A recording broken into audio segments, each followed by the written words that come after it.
Hi, welcome to It's Not History. I'm Charles Stewart, and welcome to our new series, Olympia, in Episode 1, How to Forge an Empire and Then Have Breakfast. The sun rose that morning, staring down on Manila Bay in the Philippines like an angry red eye, masked behind a wall of tropical haze. Not unusual for this time of year, hot and humid already. It would get even hotter as the morning went on.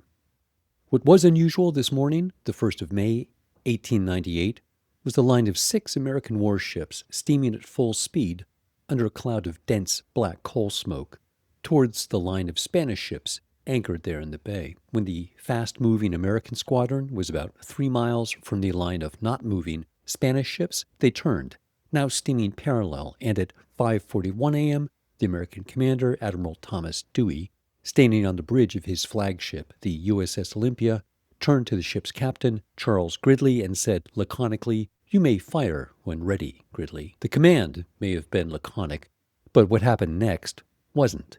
The U.S. Navy's Asiatic Squadron was a freshly minted fleet of state-of-the-art steel and iron warships, each bristling with a small forest of rifled cannons, and it opened fire with everything it had. The ships sailed back and forth and in 2 hours reduced the much older, mostly wooden Spanish ships to splinters. Then, at 7:45 a.m., the Americans stopped firing, broke off the engagement, and, sailing to a safe distance, had breakfast. After finishing the last of their coffee, the American sailors returned to their guns, and the Olympia sailed back to what was left of the Spanish fleet. But by then, it was pretty much all over. 9 out of the 13 Spanish warships were destroyed, 350 sailors dead, missing, or wounded.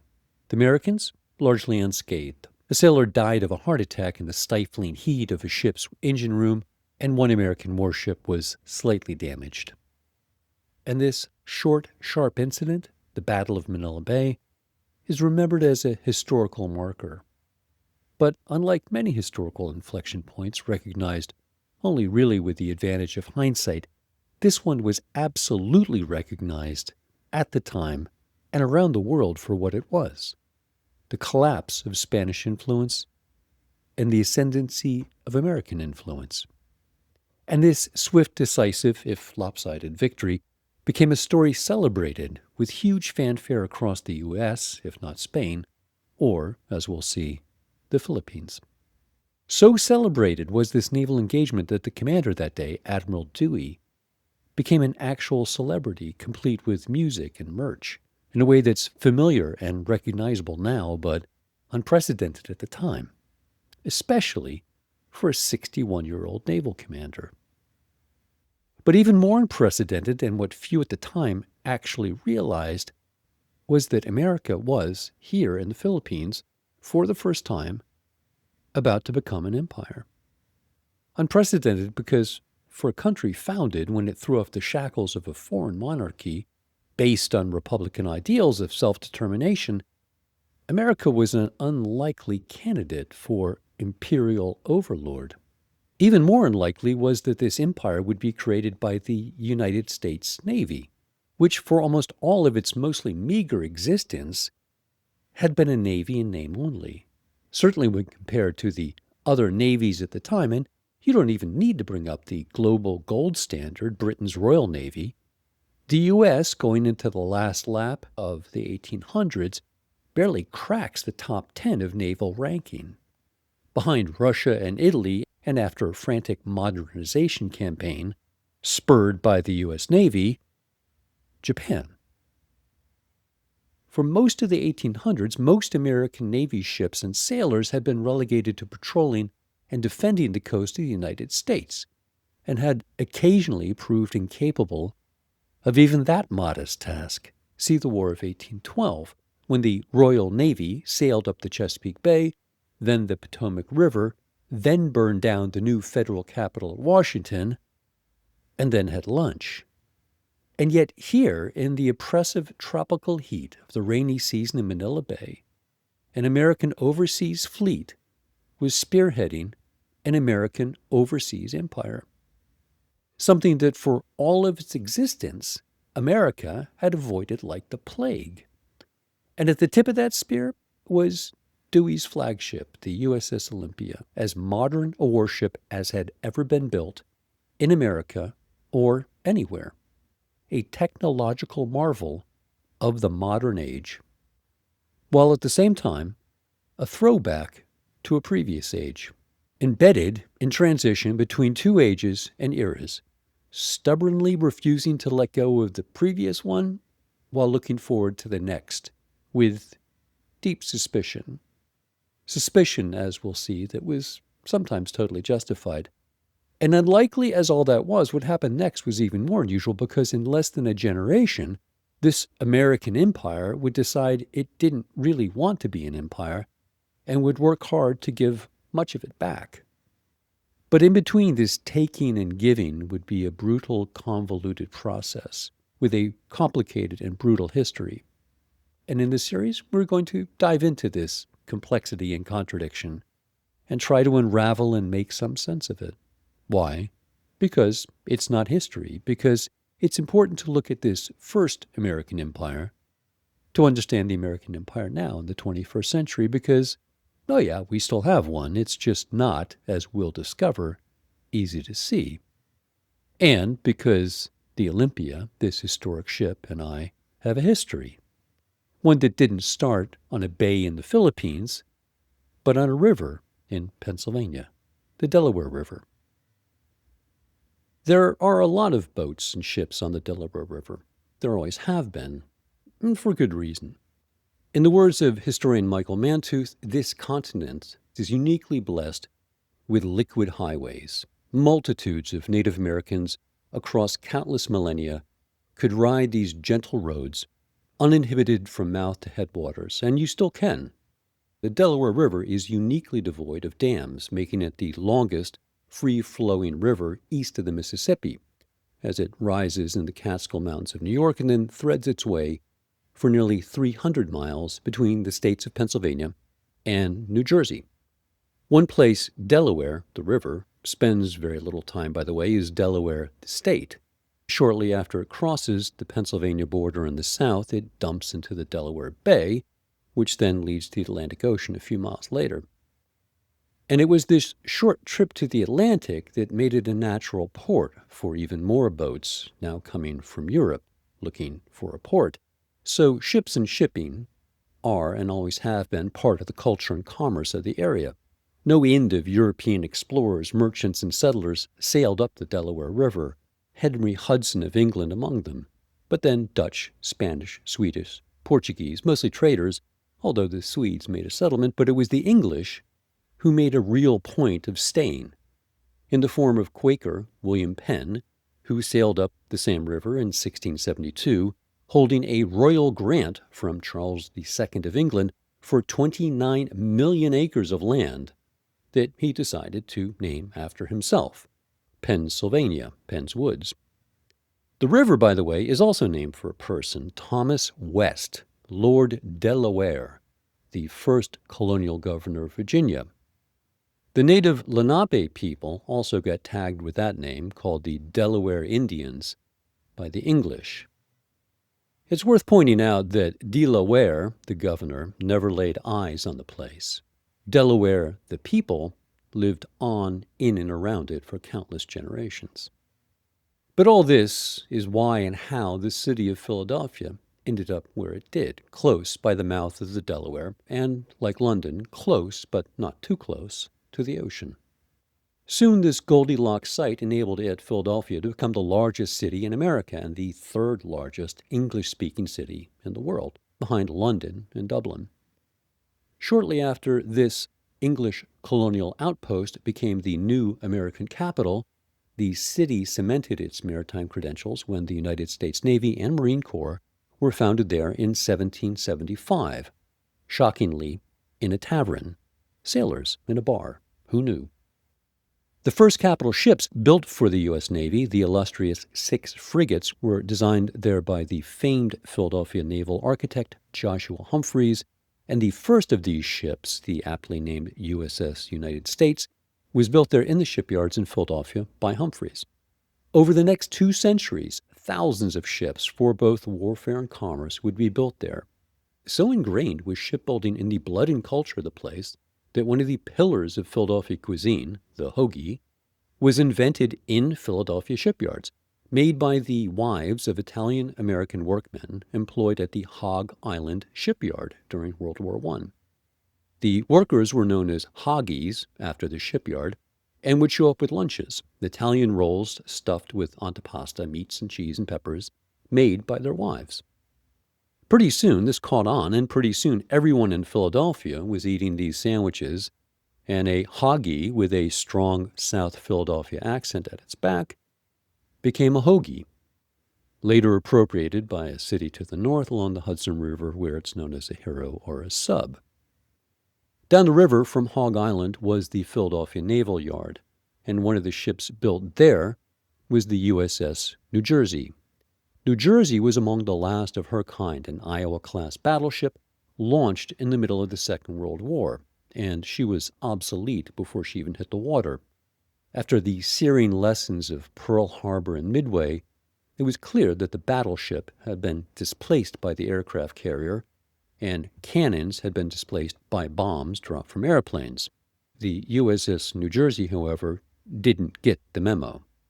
She was launched in 1943, remaining in service until 1993, serving with distinction in the Second World War and every major conflict during that time. New Jersey, after all those years and all those miles, is back there, moored as a museum and memorial in Camden, New Jersey, across the river from the Philadelphia Naval Shipyard, where she started. But this isn't what this series is about. This series is about another, much smaller ship, and it's an odd little ship compared to the massive New Jersey and her sister ships. A ship that wasn't even built in Philadelphia, but it sits tied up along the Delaware River on the Philadelphia side. And that ship isn't a battleship, wasn't built in Philadelphia, and isn't named for a state. It's named after a small city on the other side of the continent, Olympia, Washington, and was also built there on the West Coast in San Francisco, California. Because for all the mass and might of the New Jersey or any of the thousands of other ships built along this river, or any other river in America for that matter, none can claim to have destroyed one empire and launched another all before breakfast. That distinction alone goes to a small, odd hybrid of a ship, C6, Cruiser 6, the USS Olympia. Because on that morning in Manila, the Olympia, under command of Admiral Dewey, sailing back and forth for about 2 hours, destroyed most of the Spanish fleet, stopped to have breakfast, and destroyed what was left of the Spanish fleet, and by extension, destroyed what little fragile remnant existed of the once massive, mighty, and brutal Spanish Empire. Destroyed and replaced it with an American empire that was, for a short time, as brutal as the one it replaced. But then, swimming pretty much against the tide of world history, it decided to give it back. But for reasons that were uniquely American, but, spoiler alert, had nothing to do with life, liberty, and the pursuit of happiness. This is the story we'll be looking at, the story of C6, the American cruiser USS Olympia. And this, as you can probably guess, for me, is a personal story because Olympia has dwelled in my memory and imagination since I was a kid. I first encountered Olympia there on an elementary school trip, and it stayed there, in my mind, as a half-remembered, fantastically weird place. And I remember the sensation even now, many decades later, of stepping into a very alien world, one that I had never experienced before. Ships themselves are alien to begin with. Tied to shore, they're clearly just visiting. They belong to another place. And warships themselves belong to another world entirely, one where massive violence is given and received, is anticipated, expected. The thing about Olympia, though, is the scale of it. It's almost human. It's not a very big ship. At just over 300 feet long, it's dwarfed by the New Jersey, 3 times longer and over 10 times heavier. But of all the boats and ships I've sailed on, slept on, or fallen off of, Olympia was my first.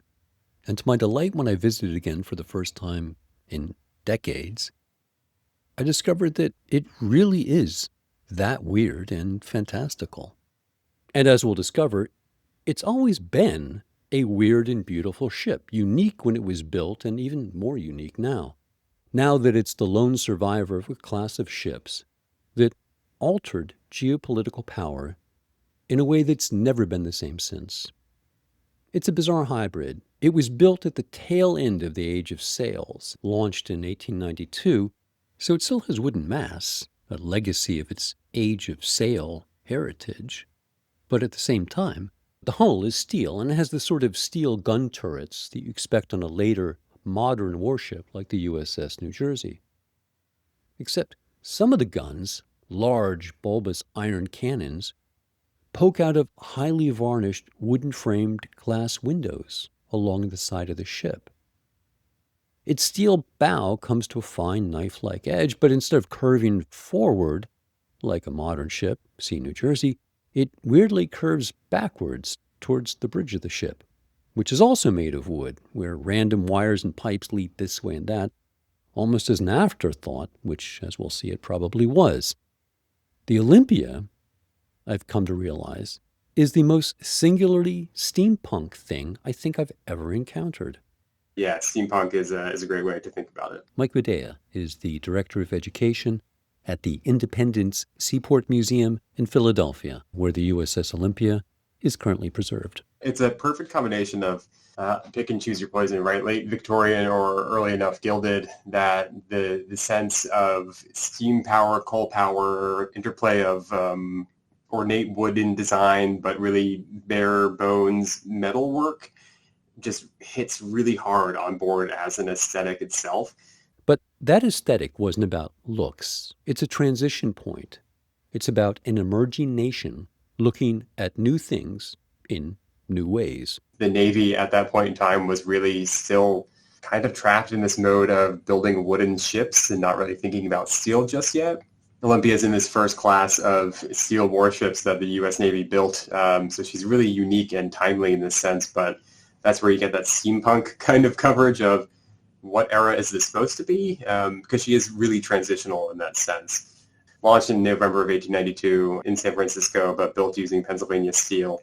So a really complete U.S. history kind of story there too, but she was the first of her kind in the sense of combining this new steel Navy for the United States and being this kind of transitional figure where she still had sails and she was still steam powered. And in case you missed that bit that Mike just said about sails, this is a modern steam-powered steel ship, and yet it still had sails and masts. Like ships had for hundreds of years, navies are famously conservative and not quick to mess with success. So Mike's not kidding when he says transitional. So while the U.S. Navy was cautiously willing to give steam and coal a chance, it was also ready to hoist the mainsail if it came to that, like navies had for hundreds of years. But the most important transition that Olympia and her cohort of coal-powered ships advanced wasn't just to force countries to look at their navies differently and change them to meet the demands of an emerging modern world. No, coal-powered ships also forced countries to look at maps differently and to change them to meet the needs of an emerging modern navy in an emerging modern world, sometimes violently. And this is the crucial transition that Olympia represents. Here's how that works. A historic Navy sailing ship, say like the USS Constitution, is a lot like a modern nuclear submarine. Both have, effectively, an unlimited range. So just as the sub effectively never runs out of nuclear fuel, it does, but it takes a really long time, a sailing ship never runs out of wind. The only short-term limitation for both is the need to replenish the crew's food and drink, and both can store vast amounts of hardtack and rum, or frozen pizza and Pepsi, as the case may be. Not so for a coal-powered ship. Uranium fuel rods hold nearly infinitely more energy than coal, or even oil, the fuel source that replaced coal in the 20th century. Oil, by the way, has about 3 times more stored energy by mass than coal, so coal, as a fuel source you have to carry around with you, is way less efficient than uranium or even oil, and, as we'll see, much less stable and far more dangerous in practice than either of them. Which creates a problem if what you have is a coal-powered Navy and you're trying to project power across the Pacific Ocean. In this period of time, as you're switching to steam and coal power things, the numbers on the amount of coal are just astronomical for anybody to kind of consider and think about. So the kind of distance that Olympia can cover is 13,000 nautical miles. And depending on where she is or how fast she's going at a given time, that could be, I think like at anchor, 10 tons of coal a day, with an overall capacity of a little over 1,000 tons of coal on board. That is so much coal, and you need to get all of that from somewhere. 10 tons per day at anchor, just sitting there. The ship is eating coal. But we're actually getting a little ahead of ourselves. So the evolution of the U.S. Navy and its ships wasn't up and to the right, as might be described in modern business jargon, far from it. As we'll explore in coming episodes, the United States' relationship with its Navy for most of its existence was tepid and uncertain at best. It was often one step forward and two steps back throughout its history and evolution. And the introduction of steam power is a great example of that, because several generations of sailors came and went, manning and commanding ships that had coal-powered steam engines, but that they weren't allowed to use. Let me explain. Or rather, let my former college professor, the historian Russell F. Wagley, writing in his The American Way of War, A History of the United States Military Strategy and Policy. Professor Wagley writes, "For a moment in 1865, before the armies and fleets dispersed, the United States was the strongest military power on the planet. Even the Navy, despite the limited seaworthiness of its most powerful ships, the ironclad monitors, could have given hard knocks to any other navy at the time, when steam, iron, and shell guns had thrown naval architecture into confusion. But in a twinkling, the tents were struck and the Grand Army faded away. The United States returned to its ancient scheme of military defense inherited from the presidency of George Washington. Coastal fortifications to protect the seaboard cities from naval raids, the Navy, to the extent that the forts could free it for duties other than coastal defense, were to guard American maritime commerce and to raid the commerce of the enemy." At its Civil Era war peak, Lincoln's Navy, which was the second largest in the world, numbered over 51,000 men and 600 warships, some of which, ironclad monitors with rifled cannons, were the most modern anywhere. But navies are expensive, and after the Civil War in the era of Reconstruction, the U.S. Congress couldn't sell off, scrap, or mothball the U.S. Navy fast enough. By the close of the 1870s, the Navy was down to 6,000 men and 50 ships, less than 1/10 of its Civil War era peak. And most of these ships were just rotting hulks with obsolete smoothbore guns, literally falling apart at their moorings. Wagley continues, "And for 20 years, the Navy reverted to squadrons of wooden sailing cruisers which used their steam engines only in emergency and only at the risk of reprimand, because such was the cheapest means of running a navy." So, naval officers in somewhat modern ships not allowed to use their engines because that would exceed the budget. But then, in 1880, a number of things converged to change the U.S. from an often inward-looking, mind-your-own-business country to one with a more global outlook and ambitions. First was the culmination of the centuries-long transformation of the American continent from an indigenous one to a European one. Because after the American Civil War, the central mission of the United States Army became the displacement and frequent mass murder of native people, and the dismantling of their political and economic foundations. After the flamboyant failure that was General George Armstrong Custer, who was wiped out along with most of the 7th Cavalry under his command at the Battle of Little Bighorn in 1876, the U.S. Army went into high gear, and within a decade, The Plains Indians were, in the grotesque terminology of the time, pacified. The American continent was now a continental American empire. Commerce and communication could commence uninhibited from one ocean to the next. And so now American capitalists looked on these oceans not as a protective rampart behind which a vulnerable and isolationist nation could huddle, but roads to the next market to be captured. Professor Wakely writes, "The American military might of 1865 had been, in part, an expression of an industrial and business growth which in the succeeding decades became so prodigious that it looked increasingly beyond even the huge American market and investment arena for places in which to sell and to make capital multiply." So it's pretty much impossible to overstate what happens when you combine an industrial revolution with a newly opened continental empire and throw in largely unrestrained immigration, providing both the labor and consumers to drive this engine. The result?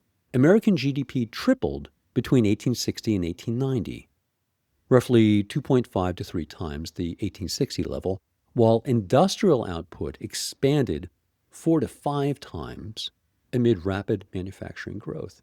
But there was another, much less cynical, maybe even more crucial factor at work. Today, things like patriotism and nationalism are viewed with more than a little suspicion, and with good reason. Much of the history of the 20th century is the history of those broad sentiments being perverted by narrow ambition across the political spectrum worldwide.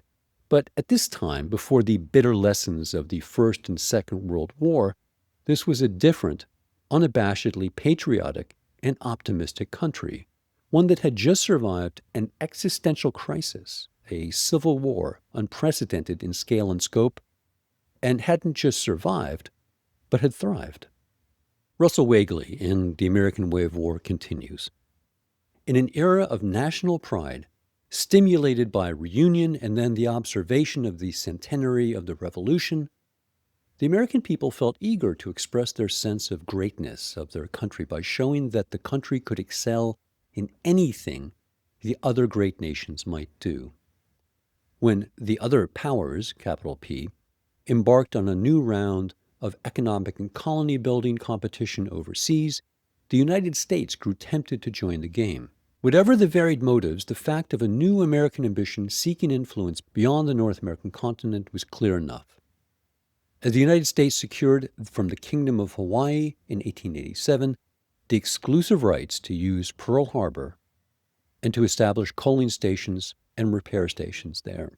Coaling and repairing stations, the ripple effect of American ambition.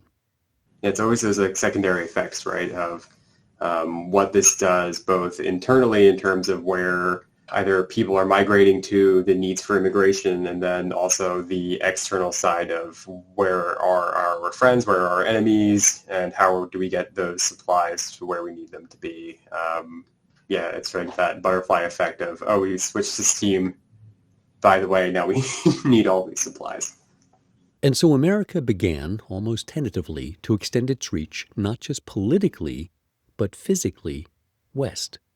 Planting the flag on the soil of foreign nations, yes, Hawaii was a foreign nation, in order to move an economy and a military west, and to build the supply chain that all those coal-hungry ships demanded. Pearl Harbor, and all that it came to represent, started with a coaling station. But after the construction of this fuel depot at Pearl Harbor, America's network of overseas coaling stations grew to exactly one. Pearl Harbor, that was it.